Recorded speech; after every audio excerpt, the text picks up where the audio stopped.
दोस्तों आज है 24 अक्टूबर और आज के दिन को हम लोग यूएन डे के रूप में मनाते हैं। संयुक्त राष्ट्र संघ आज के दिन ही फॉर्म हुआ था 1945 में। लेकिन वो उसी रूल ऑफ प्रोसीजर, वो उसी प्रोसेस से चल रहा है जो उस समय पर बनाए गए, उस समय की जो स्थितियों के अकॉर्डिंग जो कंडीशन बनाई गई थी, जैसे कि वीटो पावर, जैसे कि बहुत सारे अलग अलग प्रकार के प्रावधान जो कि बहुत ज़्यादा मुद्दा चर्चा का मुद्दा बना रहता है, जैसे कि सिक्योरिटी काउंसिल है। बहुत सारे नए नए मेंबर्स भी इसमें अपनी भूमिका को निभाने का काम और उसमें भागीदारी के लिए दावेदारी जो है वो पेश करने का काम करते हैं।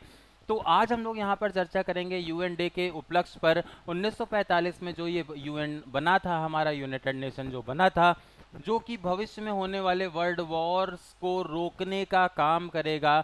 विश्व वैश्विक स्तर पर ये शांति की एक तरह से प्रबल दावेदारी को पेश करेगा, उसके लिए इसे फॉर्म किया गया। यूएन डे को आज हम लोग यहाँ पर समझेंगे और अभी वर्तमान में 21वीं सदी में शक्ति, प्रतिनिधित्व और इसके अलावा प्रासंगिकता जो यूएन की अभी वर्तमान में है, उस पर हम लोग आज के इस वीडियो में चर्चा करेंगे। तो शुरू से लेकर निश्चित ही आप लोग लास्ट तक जुड़े रहेंगे तो आप लोगों को कुछ इंपॉर्टेंट विषय वस्तु मिलेगी और साथ साथ में आप लोगों को कमेंट सेक्शन में अपनी भागीदारी को भी सुनिश्चित करना है। कुछ और एक्स्ट्रा पॉइंट्स अगर आप ऐड कर सकते हैं तो आप हमें कमेंट सेक्शन में जरूर उसका जवाब देंगे।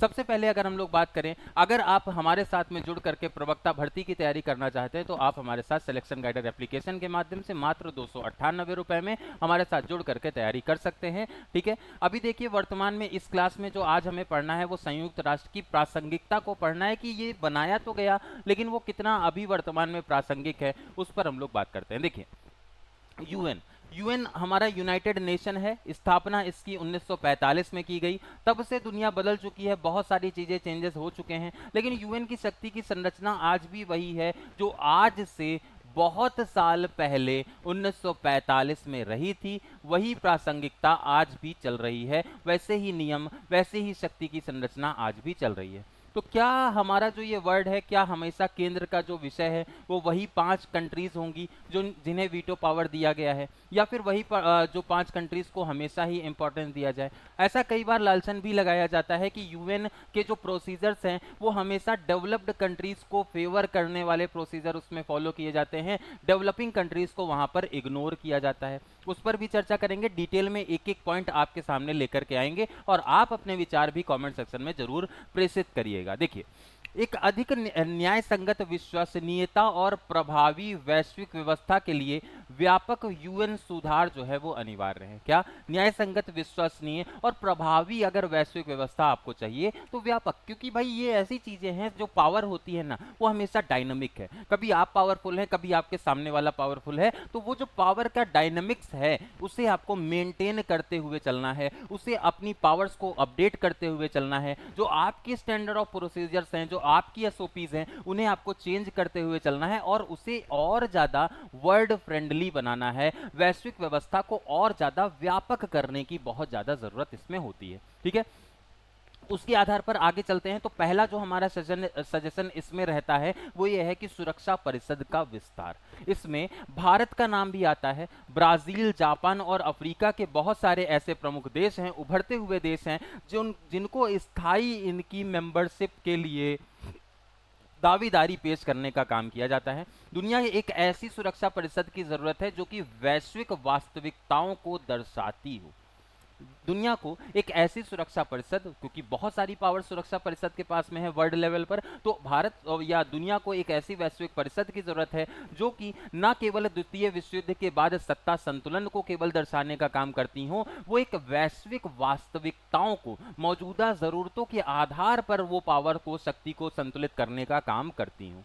उस तरह की हमें सुरक्षा परिषद की जरूरत है। इसमें बहुत सारे ऐसे अग्रणी देश हैं, जैसे कि भारत भी है, उसमें ब्राजील भी है, अफ्रीकी देश हैं, जापान है। ये सारे लोगों की इसमें भागीदारी को सुनिश्चित करना अनिवार्य होता है। पहला सजेशन यही होगा कि सिक्योरिटी काउंसिल को थोड़ा सा हम लोग और विस्तार करें। नए स्थायी सदस्यों की शुरुआत हो और बिना वीटो अधिकार या सीमित वीटो शक्तियों के साथ में शामिल किया जा सकता है। वीटो पावर ना भी दीजिए, लेकिन सीमित वीटो तो कम से कम आप इन्हें दीजिए। कुछ मुद्दों पर इनके पास में भी कुछ पावर्स जो हैं वो होनी चाहिए, ताकि शक्ति साझाकरण को धीरे धीरे संतुलित रूप में लागू किया जा सके, है ना। जो ये साझाकरण होता है, शक्ति का जो बंटवारा होता है, उसको थोड़ा सा तो डायनामिक करना पड़ेगा, थोड़ा सा विस्तृत करना पड़ेगा, ताकि ज्यादा से ज्यादा लोग उसमें इन्वॉल्व हो। और जितना ज्यादा शक्ति आप लोगों को देते चले जाते हैं ना, उतना ज्यादा उनके अंदर कॉन्फिडेंस आता है और उसके उतना ही ज्यादा वैश्विक लेवल पर ग्रोथ भी होती है।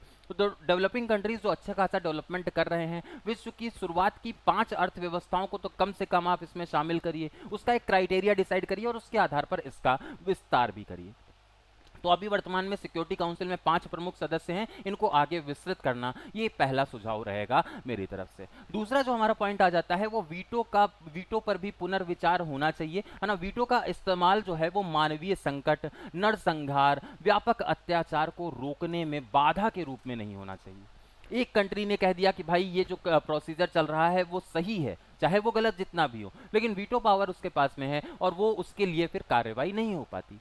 ये जो प्रोसेस है वो गलत है और उसका प्रयोग जो है वो मानव के ऊपर जो संकट है या फिर नरसंहार है या व्यापक, अभी हम लोगों ने देखा है वर्ल्ड लेवल पर अलग अलग लेवल पर अलग अलग कंट्रीज आपस में नरसंहार जैसी गतिविधियों में इन्वॉल्व रही हैं। बहुत सारे लोग वर्ल्ड वॉर के कंडीशन पर आकर के खड़े हो गए। अमेरिका हो गया, रूस हो गया, चाइना हो गया, आपस में यूक्रेन वाला मामला हो गया, है ना, फिलिस्तीन वाला मामला हो गया, कहीं पर भी भारत और पाकिस्तान भी आपस में एक दूसरे को आंखें दिखा रहे हैं। तो यहाँ पर जो ओवरऑल नुकसान है वो किसको होता है? वो मानव को नुकसान होता है, वो मनुष्य को नुकसान होता है, मानवीय संकट वहां पर पैदा होते हैं, नरसंहार जैसी स्थिति वहां पर पैदा होती है। व्यापक अत्याचार को यहाँ पर रोकने का प्रयास करना चाहिए। वीटो का प्रयोग इस तरीके से हो, ऐसा ना हो कि ये जो प्रयास हम लोग कर रहे हैं वो वीटो की वजह से बाधित हो जाएं, ऐसा नहीं होना चाहिए, ठीक है। विशेष बहुमत जैसे जनरल असेंबली में अनुमोदन जैसी व्यवस्थाओं के माध्यम से वीटो को रद्द करना संभव हो सकता है, जैसे कि जिससे निर्णय प्रक्रिया में गतिरोध कम हो जाए, है ना, और यूएन की विश्वसनीयता थोड़ा सा और बढ़ जाए। भाई वीटो लगा दिया तो जनरल असेंबली का कॉन्सेप्ट तो खत्म हो गया ना, क्योंकि भाई ये 5 देश अगर जिसको फेवर करेंगे वही चीज लागू होगी। तो जनरल असेंबली जिसमें सारे मेंबर्स इन्वॉल्व हैं, उनका भी तो कुछ मत है, उनको भी तो इंपॉर्टेंस देना होगा, और उनको अगर इंपॉर्टेंस देंगे तभी यूएन की इंपॉर्टेंस वहां पर सुनिश्चित हो पाएगी। तो उसकी विश्वसनीयता को भी बढ़ाना यहाँ पर एक दायित्व होना चाहिए। ग्लोबल साउथ को अधिक आवाज यहाँ पर बेसिकली जैसे कि अफ्रीका है, लैटिन अमेरिका है और एशिया के बहुत सारे देश हैं, उन्हें वैश्विक निर्णय प्रक्रिया में शामिल नहीं किया जाता है, जो कि पूरी तरह से गलत है। उनका भी प्रतिनिधित्व अभी सीमित है, उसको बढ़ाना होगा, है ना, अभी भी सीमित है, उसको आगे बढ़ाना होगा। अस्थायी सीटों का विस्तार और परामर्श मंचों की स्थापना की जाए और इन क्षेत्रों के दृष्टिकोण को बेहतर ढंग से शामिल किया जाए, ये यहाँ पर कोशिशें करी जाती हैं। ये कोशिशें अनिवार्य हैं, क्योंकि जितना ज़्यादा आप लोगों को इन्वॉल्व करके काम करेंगे उतना ज़्यादा आप रूट लेवल पर वर्क कर पाएंगे। जैसे भारत में लोकतंत्र की स्थापना हम लोगों ने कर रखी है, भारत में लोकतंत्र की स्थापना है और लोकल लेवल पर हम लोग अलग अलग प्रकार से चीज़ों को संरक्षित करने का काम करते हैं, ठीक है। तो ये जो प्रोसेस है ये तभी हो पाता है, तभी ये संपन्न तरीके से चल पाता है जब हम लोग एक न्याय संगत प्रक्रिया को यहाँ पर फॉलो करते हैं, ठीक है। तो यूएन को कुशल जवाबदेह बनाना होगा, बेसिकली यहाँ पर उसे रिस्पॉन्सिबल बनाना होगा। प्रशासन को सरल और सुव्यवस्थित करना यहाँ पर एक बहुत ज्यादा अनिवार्य है। पारदर्शिता और निगरानी को मजबूत करना अनिवार्य है। एजेंसियों के कार्य में दोहराव को कम करना यहाँ पर अनिवार्य है और अधिक चुस्त और सशक्त सक्षम यूएन वैश्विक चुनौतियों से तेजी और प्रभावी ढंग से प्रतिक्रिया दे पाना भी यहाँ पर बहुत ज्यादा अनिवार्य है। विविध और न्याय संगत वित्त पोषण, वर्तमान यूएन के कुछ बड़े जो दाताओं पर अत्यधिक निर्भरता जो आ गई है, ऐसा माना जाता है यूएन की जो पॉलिसीज हैं वो केवल विकसित देशों के लिए ही हैं और विकासशील देश उसमें सरवाइव नहीं कर पाते, तो उन पॉलिसीज को भी थोड़ा सा रिकंसीडर करने की जरूरत है। आर्थिक क्षमता, जनसंख्या, आवश्यकता के आधार पर योगदान की समान और न्यायपूर्ण प्रणाली से वित्तीय व्यवस्था को अधिक टिकाऊ और संतुलित बनाया जा सके, ऐसा भी यहाँ पर अनिवार्य है, ऐसा भी यहाँ पर जरूरी है। तो इस आधार पर हम लोग कह सकते हैं कि यूएन जो है वो वैश्विक शांति के लिए अपना दायित्व तो निभा रहा है काफी समय से, लेकिन जरूरत जो समय की डिमांड है वो अभी वर्तमान गतिविधियों के आधार पर बदलती जा रही है। भारत की भूमिका इसमें क्या रही है? स्थायी सुरक्षा परिषद की सदस्यता, विकासशील देशों के लिए न्यायपूर्ण प्रतिनिधित्व यहाँ पर प्रदान करना। भारत हमेशा से स्थायी सुरक्षा परिषद की सदस्यता को सुनिश्चित करने का काम करता है, क्योंकि हम लोगों ने वर्ल्ड लेवल पर बहुत सारे मुद्दे ऐसे उठाए हैं जो कि विश्व लेवल पर बहुत ज्यादा, जैसे आतंकवाद का मुद्दा हो गया, पर्यावरण का मुद्दा हो गया, उसमें हम लोग अग्रणी हैं, उसमें हम लोग लीड भी करते हैं। और अच्छी खासी अर्थव्यवस्था भी हमारी चौथे नंबर की अर्थव्यवस्था के रूप में हम लोग हैं। आगे आने वाले समय पर तीसरे नंबर की अर्थव्यवस्था भी बन सकते हैं। तो वर्ल्ड को अगर हम लोग अर्थव्यवस्था के आधार पर लीड कर रहे हैं, हम लोग यहाँ पर पर्यावरण के मोटिव के आधार पर लीड कर रहे हैं, आतंकवाद के खिलाफ में हम लोग यहाँ पर वर्ल्ड को लीड कर रहे हैं, तो उसमें भारत की भूमिका को थोड़ा सा और सक्रिय बनाने की जरूरत है। सतत विकास हो गया, और सहयोग हो गया, दक्षिण का जो सहयोग है उसको भी, साउथ कॉपरेशन भी हम लोग यहाँ पर लीड करते हैं, आतंकवाद रोधी उपाय भी हम लोग उसकी भी वकालत करने का काम करते हैं। तो बढ़ती वैश्विक नेतृत्व क्षमता को दर्शाता है, और नेतृत्व क्षमता अगर वैश्विक लेवल पर हमारी बढ़ रही है तो हमारी भागीदारी भी यूएन में बढ़नी चाहिए। ये यहां पर सुझाव है। आगे की राह क्या है? यूएन सुधार केवल संरचना बदलाव नहीं है, ऐसी व्यवस्था बनाने का प्रयास किया जाए जो कि दुनिया को सही रूप से दर्शाए, ना कि अतीत को, पुरानी चीजों को लेकर के ना बैठे, जो अभी वर्तमान की जरूरतें हैं उन पर काम करते हुए विश्व को एक सही डायरेक्शन पर ले जाने का काम करे। एक सुधारित, प्रातिनिधिक और जवाबदेह संयुक्त राष्ट्र की आधुनिक वैश्विक संकटों का समाधान सामूहिक रूप से करने में तभी सक्षम होगा।